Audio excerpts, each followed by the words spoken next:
Hey, good morning. Good morning. Happy Wednesday. I had to look for a second at what day it was. Um, oh, it's been an interesting morning. I actually just made it to my desk. It's 10:30 on the East Coast, and I just made it to my desk this morning. As I was trying to think of like what I wanted to talk about this morning, I went back to Monday's post, and a lot of you, I think a lot of you resonated with the overwhelm in Monday's post or Monday's live. And so I wanted to talk a little bit more about one of the strategies that I use. I talked about writing everything down, and I talked about, getting rid of your needs, or keeping your needs versus your wants. And one other thing that's really helped me, and it's going to be super helpful today.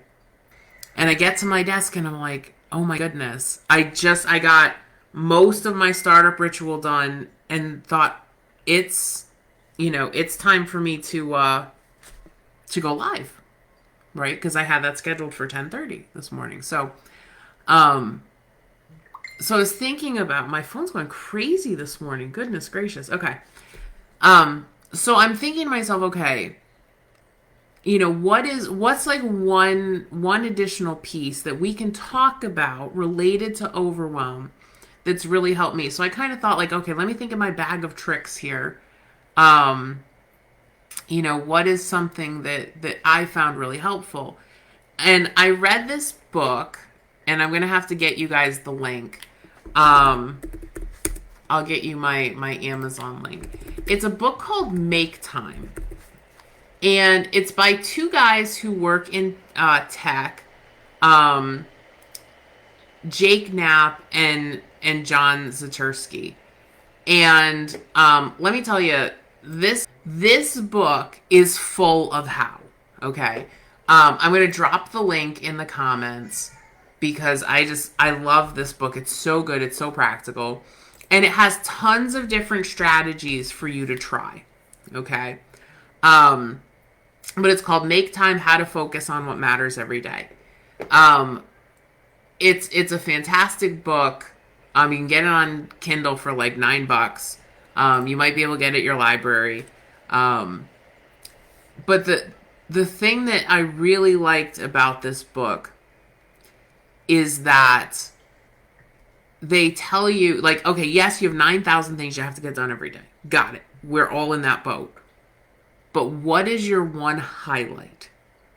The highlight of your day is something that you can do in 60 to 90 minutes, that if you only get that one thing done, you feel accomplished.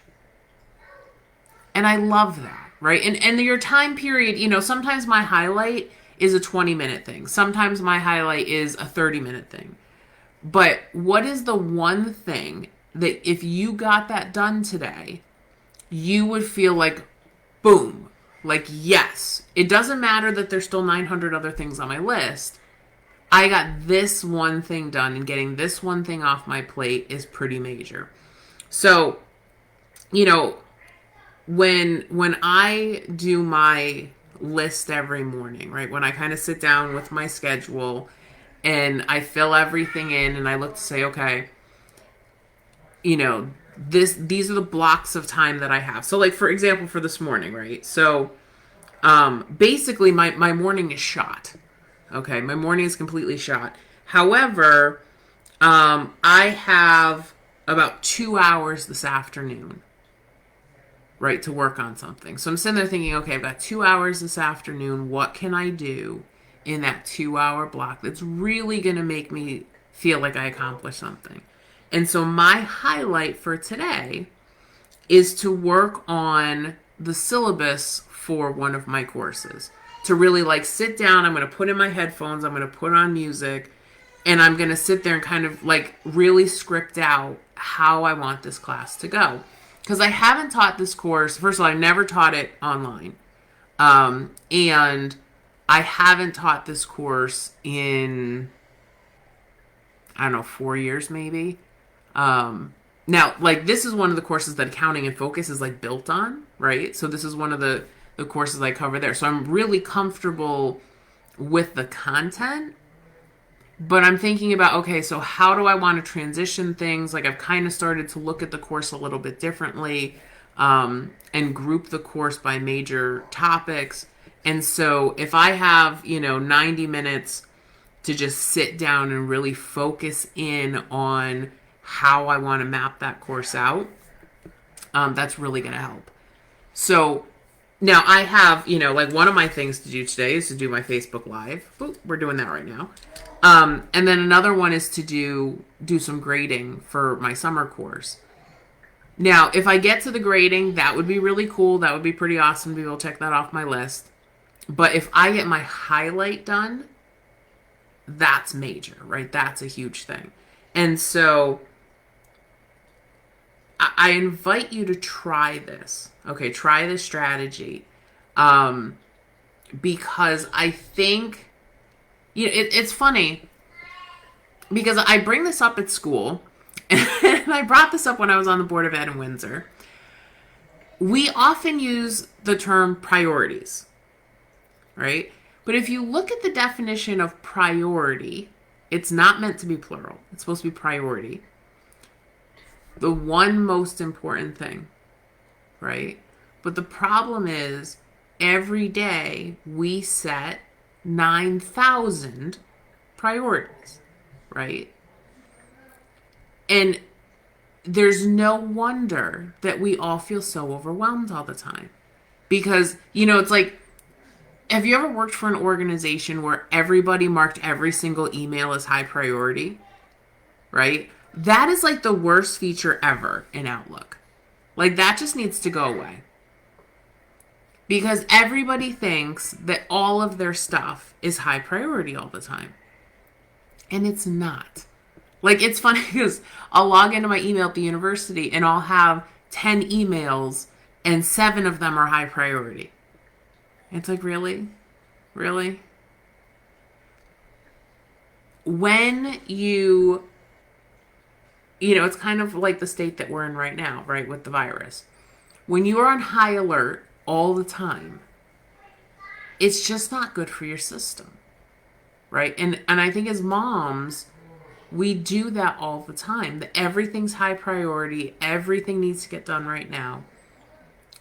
And when we live in that world on a continual basis, it's not good for our immune systems. It's not good for our mental health.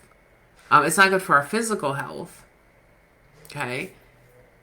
And so when you set something, you say, okay, this is my priority for the day. This is my highlight for the day. And if I get this one thing done, I've accomplished something. And then I can kind of gear down. Right? And all the rest of it can wait. And I know sometimes it doesn't feel like that. Right? Go back to Monday's video if you haven't watched Monday's video, or if you need a refresher on that.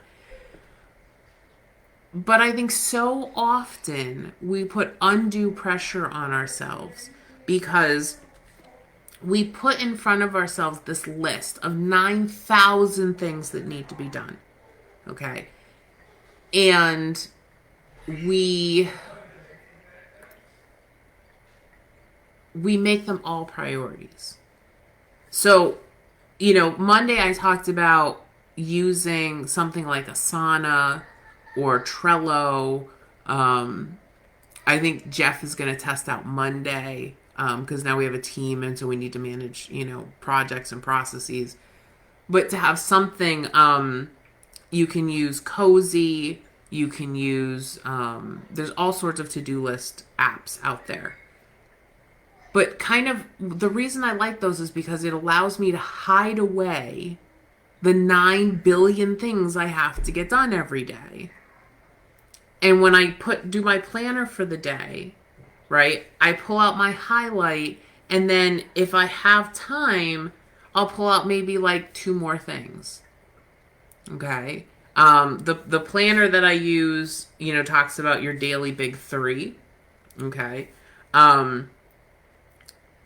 Typically the things I'm working on are bigger projects. So I have like my one highlight for the day, and then I might have, one or two other things. So yeah, so I mean, I think some days I have two or three things on that list. But I don't like there's room for other tasks. I like never fill that in. Unless it's something that like, oh yeah, I got to remember to order groceries, or oh, I got to remember to flip the laundry. If it's something that like I'm afraid I'm going to forget to do, that I need to get done, then I'll use that. But like if you notice on mine here, I'll show you this is my today, right? So I've got my three things. This is empty. There's nothing here. Because I know that I'm pretty much tapped for today. My day did not go as planned, this morning. So I got done what I could get done. And that's it. So, I want you to think about, as I kind of wrap this up today, I want you to think about the ways that you are putting pressure on yourself. And then think to yourself, like, is this really something that is productive? Is this something that's helping me? Or is it just stressing me out more? Okay? Because I know, like, for some people, having a list in front of them is super stressful. That's how it works for me. I know for some people, having a list in front of them helps them because they can see everything that needs to get done, and their biggest fear is they're going to forget things. And so, for me, knowing I have the list somewhere really helps, right? Because I can go back to that list so I don't lose anything. But when I see the entire list, like if you went into Asana right now, like most people would look at that and go, oh my God, that's incredibly overwhelming because there are just so many tasks in there. But that's because I use that as my dumping ground. So if I think of something I might want to do someday, if I have an idea for a project, if I have an idea for a course or a product, everything goes in there. I'll tell you, there's a lot of stuff that we put in there that never gets done. It's a someday list. It's a maybe list. So I think it's Jay-Z in the Make Time book. He talks about he has a maybe list. And he just lists out like all these ideas he has, things he might want to do. Like he might want to learn woodworking one day, so he puts it on the list. And then he'll review it every once in a while. I'll go, oh, that sounds really cool. Maybe I will learn how to do that. So I think it's good to have the one place to put everything, but then you've got to pick out your highlight or your priority for the day. Okay, priority, not priorities, right? And it's funny because I totally have, I've had this discussion with people I've worked for before, or people I've worked with before, and they really don't like this. I say, okay, if you're going to put something on my plate, right, if this is the new priority, then what are we going to take off, right? And you've got to ask yourself that question. Like, if I want to add this, then what gets decreased priority, right? What am I going to put back on the someday list if I'm going to put this on my active list? And we don't often do that. We add, and we never subtract, right? So you've got to think of this, when they talk about balancing, work-life balance, which I don't think is necessarily possible, but when you add something else needs to drop. And you can be cognizant of that, right? And you can choose what to drop, or life will drop something for you. Okay, so you choose, you decide. All right, that is it for me today. I want to thank you so much for joining me. If you're watching the replay, give me a pound replay and let me know. All right, I will talk to you all later. Love you very much, mamas. Take care of yourself and take care of each other. Bye-bye.